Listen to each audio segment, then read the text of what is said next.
أمستردام عاصمة هولندا هي مدينة غنية بالتاريخ والثقافة.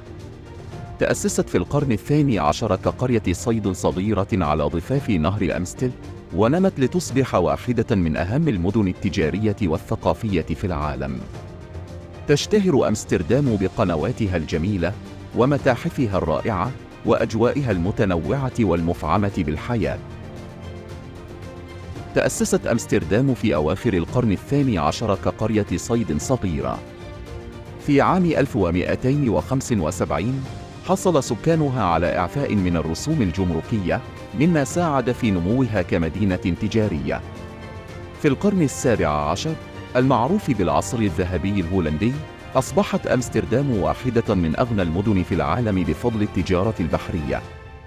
كانت المدينة مركزاً مالياً وثقافياً، وجذبت الفنانين والمفكرين من جميع أنحاء أوروبا.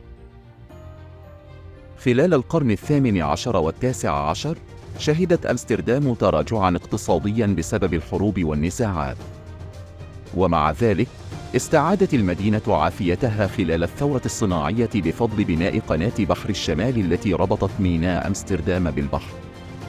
في القرن العشرين عانت أمستردام من الاحتلال الألماني خلال الحرب العالمية الثانية، ولكنها تعافت سريعاً بعد الحرب وأصبحت مركزاً ثقافياً وسياحياً مهماً.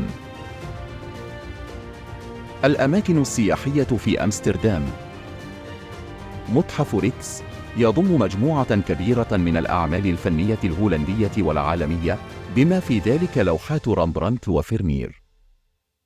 متحف فان كوك يحتوي على أكبر مجموعة من أعمال الفنان الشهير فينسنت فان كوك. القنوات: يمكن القيام بجولة بالقارب لاستكشاف القنوات الجميلة التي تعتبر جزءاً من التراث العالمي لليونسكو. حي جوردان منطقة تاريخية مليئة بالمقاهي والمطاعم والمحلات الفنية.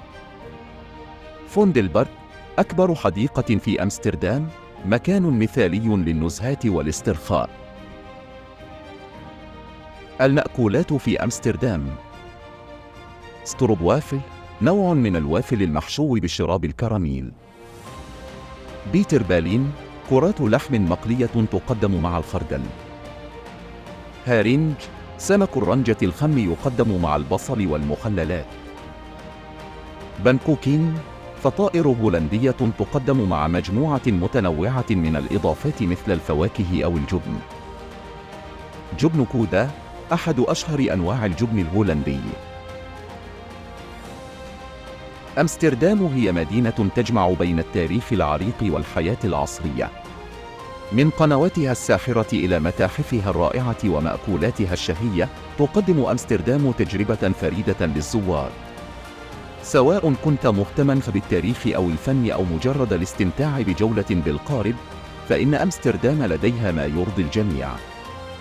من فضلكم لا تنسوا الاشتراك في قناتنا ليصلكم المزيد من الفيديوهات الرائعة. شكراً جزيلاً لدعمكم المستمر.